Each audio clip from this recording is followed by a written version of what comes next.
Good afternoon, everybody. We're going to go ahead and get started. I want to thank you for joining me.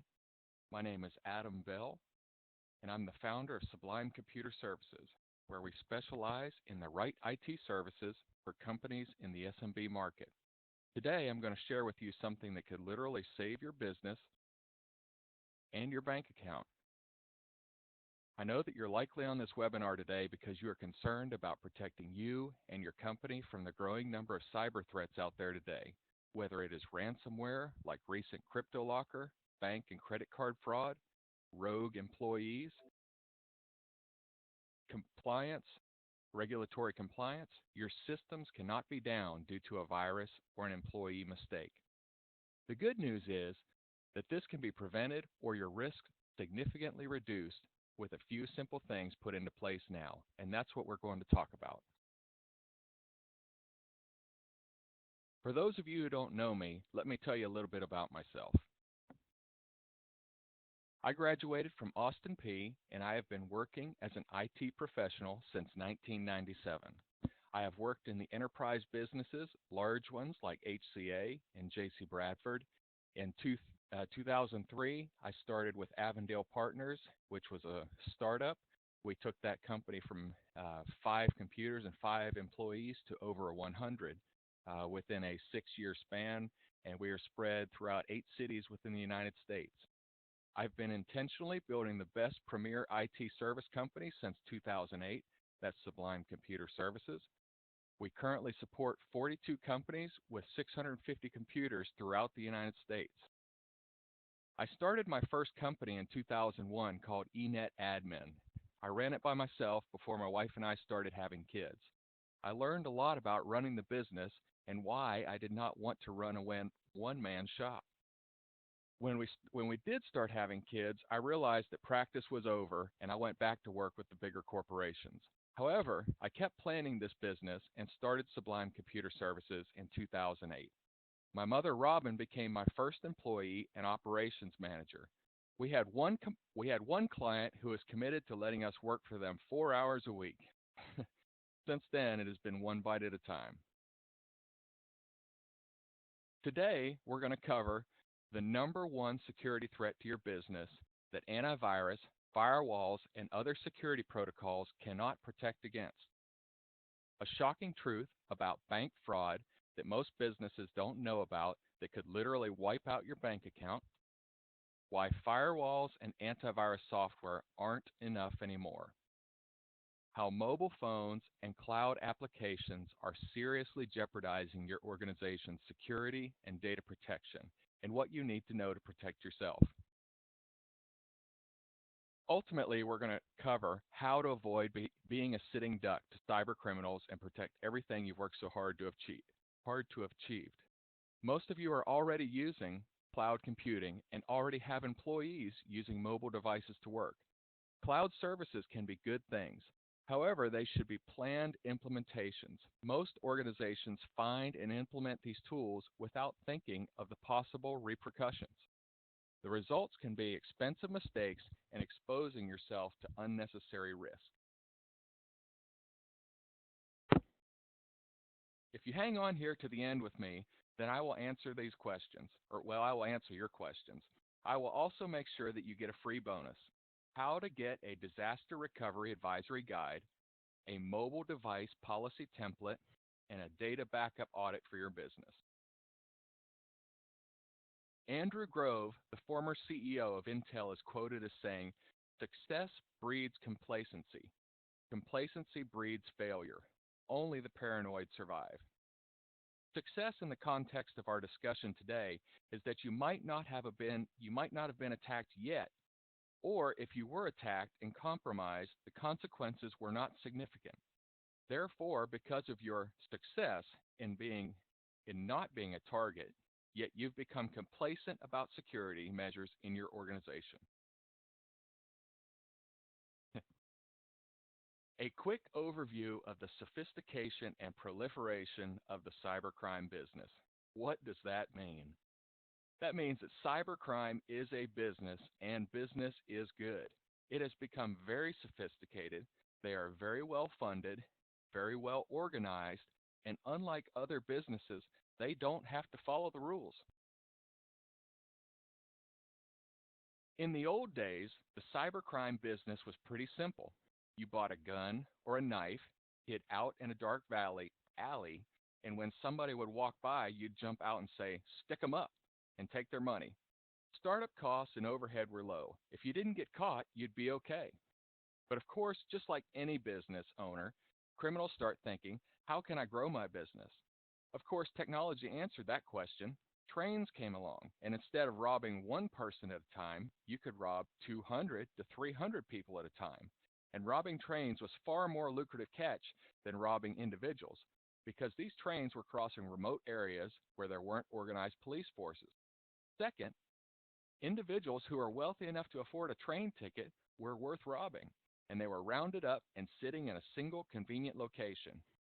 Today, thanks to advancements in technology and an ever increasing trend of storing financial and personal information on third party cloud platforms, the new train robberies are cybercrime related. Think about it. If a criminal wanted to rob 100,000 people at once, they could do it the old fashioned way. Today, well, they could not do it the old fashioned way, rather. Today, all that is needed is a hack into a single large platform that they could use advanced technology to instantly rob millions. As you have seen in the news, these attacks are becoming more and more frequent. Remember the JP Morgan credit card hack? It wasn't just one person stealing a credit card. It was one person or small group of people who stole an estimated 80 million personal credit cards and 7 million business credit cards in one fell swoop. And this was right on the heels of Target and Home Depot attacks, where 40 million credit cards were stolen at Target and 56 million credit cards from Home Depot. Think about that. Never in the history of mankind has any one person or small group of people been able to rob so many so quickly and in one fell swoop.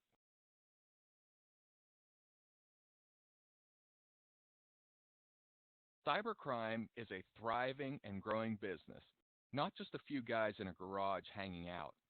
Anything you might need to steal data and rob people can be purchased. You can now buy credit cards, credit card details, credit cards, social security numbers, and a number of other programs and devices and software that will allow you to set up your own crime ring. It is a thriving business. This list will show you the things that a criminal can buy or sell online.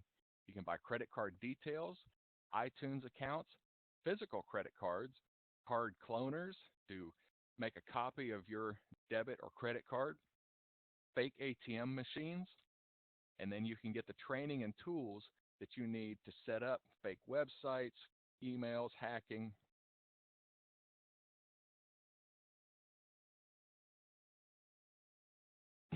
You might be thinking, well, I'm just a small business. I'm not a Target or JP Morgan, so nobody would want to hack us. Wrong. First, these larger companies have very sophisticated security systems in place. They are not easy to hack. Therefore, if they are getting hacked, getting into your business is a cakewalk, which is why you are a bigger target than these larger institutions. The prize might not be as big, but you are far easier to rob than larger institutions, making you a prime target. And since cybercriminals have automation tools, they can make a large sum of money simply targeting a few hundred or a few thousand small businesses. You just don't hear about these attacks because they don't make national news. The news wants to focus on big stories. Second, most small businesses don't know they've been hacked or don't report it as they should because they're embarrassed or afraid of the legal and reputational consequences. Forbes says that half of all cyber attacks are aimed at the SMB market. As per PC World, 82,000 new malware threats are being released per day. Think about that. You can't just think a simple firewall and antivirus is enough these days with the proliferation and sophistication of these attacks. It is very difficult for one piece of hardware to protect against every single piece of malware out there. Having a firewall and antivirus alone is like trying to stop a tank with a squirt gun. The FDIC does not protect against bank fraud. Many business owners think their bank will protect them if a hacker siphons money out. This is not always the case. Most banks need immediate notification to get the funds back. Individual consumers have greater protections in this case. Uh, the bank, in most cases, the bank is able to blame the business owner. They are not responsible to return your money if your computer was hacked or an employee computer was hacked or you were tricked. I have a client here in Nashville that received an email for an ACH transfer that appeared to come from her boss. She transferred $14,000 to this Fisher. She she didn't feel right about the transfer, and she did discover that it was false. Because of the speed in which she discovered the problem, they were able to cancel it in time. Had it gone on a few more hours, that money would have just been gone. Now, I have another client in town who did the same thing with $40,000. By the time they realized that they had been tricked, it was too late and the money was completely lost. In both cases, these were CPAs who were targeted. If you haven't been taking notes up to this point, this is where you need to start. Here are the tips to protect yourself.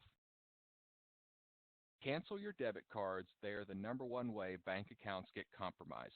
Now, I hate that a lot. I'm a Dave Ramsey guy, and credit cards are always the bane to Dave Ramsey. But the reality is, your debit cards are associated with an account number. And if somebody steals your debit card and or account number, if you get a new debit card, they still have the account number. And the only way to get that locked out to prevent more charges coming from out of your bank account is to cancel that account and create a new account. If this is a checking account or something like that, it makes it a big hassle to you, and it's your money. It's not a credit card bank's money that has been stolen that they're getting back. It is your money that is gone. Have a dedicated PC for online banking, and don't use that PC for accessing any other websites, email access, social media sites, or for downloading files and applications. Sign up for email alerts from your bank whenever a withdrawal over $100 happens. Require your signature for any wire transfers. Have your money spread out in multiple accounts to minimize the risk.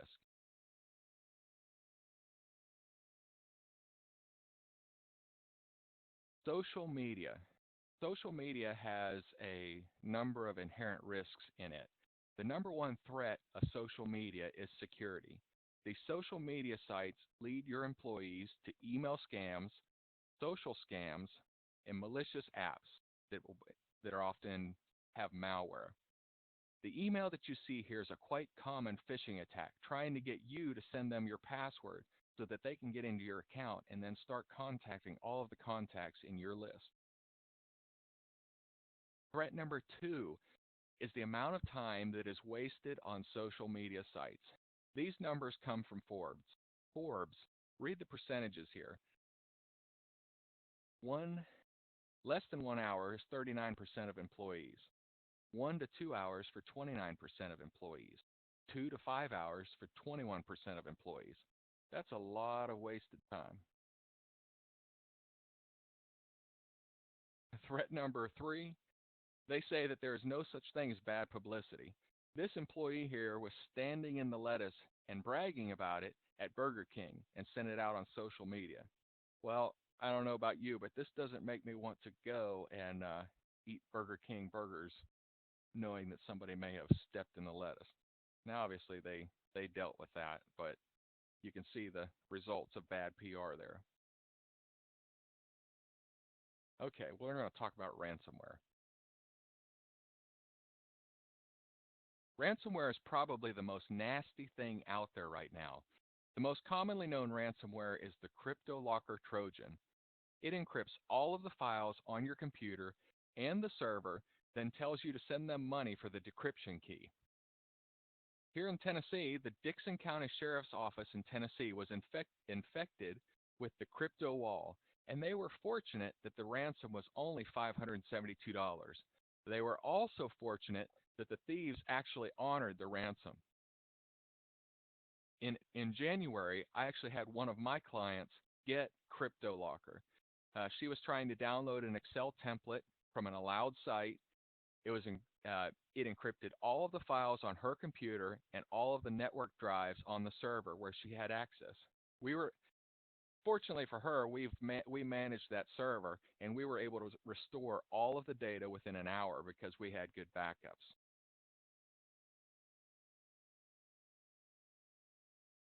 How much of your company's data is out on rogue cloud apps? Apps like Dropbox are great tools. They allow small businesses to share files without having the expense of a server. However, when they are not closely managed, they provide a portal for data theft and data loss. If you don't have a good plan on your file restrictions, then your employees could easily make a copy or delete all of your data without you knowing. Mobile devices are being used more and more. They are more powerful than they have ever been before. My 14-year-old daughter has a phone that has more computing power in her hand than all of the computers that sent the first space shuttles into space. I will ask you this question. Obviously, you won't be able to answer me back directly. How many of you have mobile phones? I would bet all of you. How many of you use them to access your email, your company email? I would suspect almost all of you as well. How about your employees? How many of you have a password on your phone? Do you have a remote kill switch to wipe it if it were lost or stolen? Tennessee has security breach laws. If you lose anyone's personal information, then you are required to report it. It doesn't matter if the data was encrypted and the thief could never read the data, it still has to be reported. Everyone is focused on medical, HIPAA, financial, NASD, and SEC, but these requirements affect all of us, realtors, CPAs, any employer who holds a social security number. In the article above, this hospital was fined $50,000 for a stolen laptop that had unencrypted patient information on it. Even though the thief was apprehended and the theft didn't result in any known criminal activity against the patients, they were still required to pay the fine. Brian Krebs, the author of Spam Nation, says spam remains the single biggest driver of big breaches today. We look at some of the biggest data breaches in recent history, or recent memory rather. JP Morgan, Target, RSA, they all began with poisoned email. They are tricky. I have personally received emails from UPS, FedEx, eFax, QuickBooks, Facebook, Wells Fargo, PayPal. Some of them are clearly fakes, but others look very legitimate. Almost all of them end up in my spam folder because I have a good spam filtering in place, and I also have a good case of cynicism. However, this is how most of my clients are tricked by spam. So how do you protect yourself? Turn off the computer, walk away, get off the grid, live off the land, and grow hemp the rest of your days. I'm just kidding. Put in precautions that you need to keep your data safe right away. Here is your to-do list. Back up your data, off-site and on-site, and test it. This is the only real way to recover from CryptoLocker and these nasty ransomware is to have a backup of your data. Because otherwise, if they encrypt it, there's no way to get it back. Spam filtering. This is really old school. We've been fighting this for a long time, but the spam filtering keeps the garbage out, or it classifies it and it ends up in your spam filter, and just ignore that stuff in there. Take a look every once in a while, see if there's something good that you missed, but all that other stuff is junk. Control what websites employees are accessing. You need to have a filtering system in place on your firewall, on your computers, so that the employees are not being tricked, that they're not going to websites that are wasting your time and your money. Lock down the use of third-party cloud apps like Dropbox. Like I said, Dropbox is not a bad thing. We use another product other than Dropbox. We use an enterprise solution that's a little bit different. But like I said, those are good things, but they need to be managed. And if you don't need that in your organization, you need to stop employees having an easy way to get your data out of your organization. Implement a mobile device policy and security protocols. Now, I'm going to include a mobile device policy at the end of this so that you could use, and it tells people what they're allowed to do on their company phones and what security protocols need to be in place. Need to be able to lock that phone if it gets stolen. You need to be able to wipe it if it gets stolen. Force passwords that are difficult to hack. I know that everybody out there is tired of passwords and tired of remembering passwords. And if you change them too often, you can't remember them. And what happens? You write a sticky note and stick it on the front of the computer. That's really not any better password management. Use something like a password manager to store your passwords. Password Safe, KeePass, LastPass. There are a number of managers out there that will keep up with all of your passwords. Of course, you got to remember the password to that. Employee education and acceptable use policies. Having your employees understand and make them aware of what threats are out there, what kind of spam they might receive. If they're the CFO or the controller, they need to know that, hey, about the 15th and the 30th of every month, somebody pretending to be into it is going to send an email saying, oh, by the way, your QuickBooks, your transaction, it failed. Please run it again by entering your password here.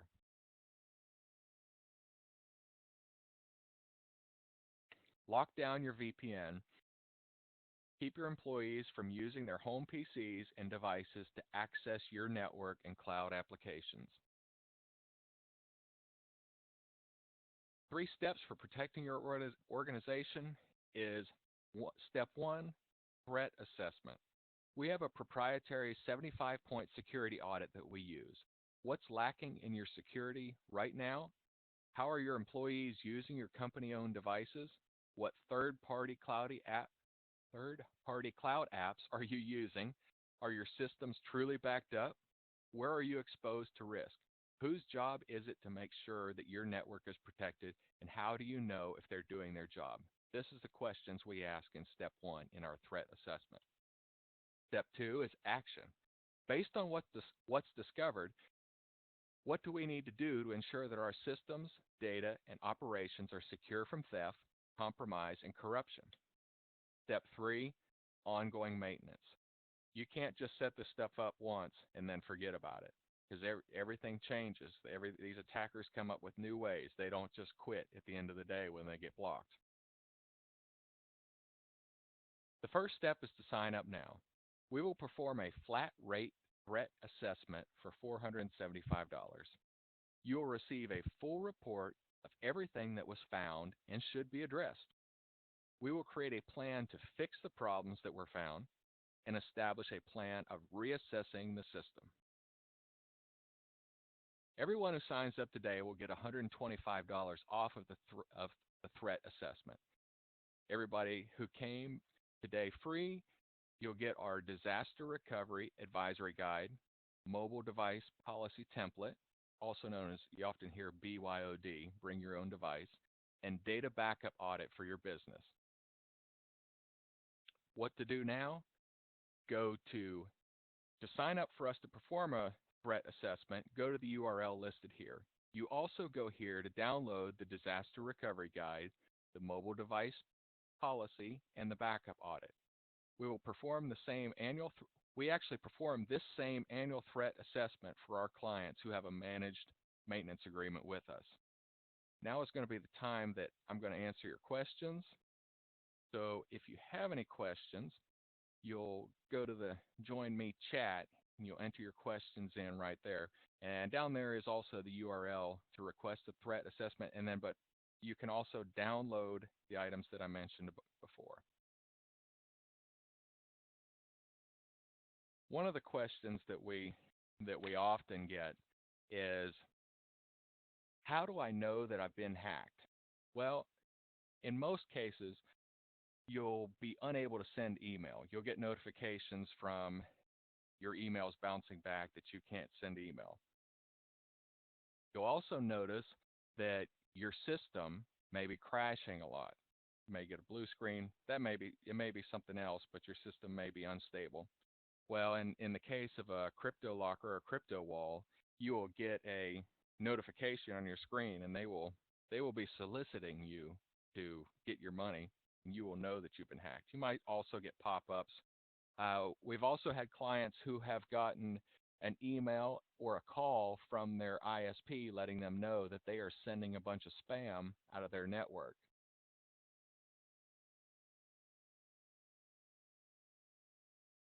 It looks like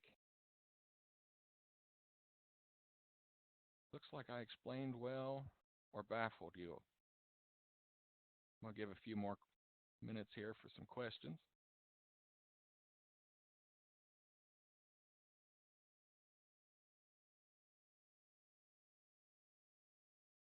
Well, if we don't have any more questions, then I'm going to let you guys go about your day. And I thank you for joining me today. If you think of any questions afterwards and you want to send them to me, please feel free to do so. You can send them to my email at adam@sublimecomp.com. That's SUBLIMECOMP.com. I thank you for your time today.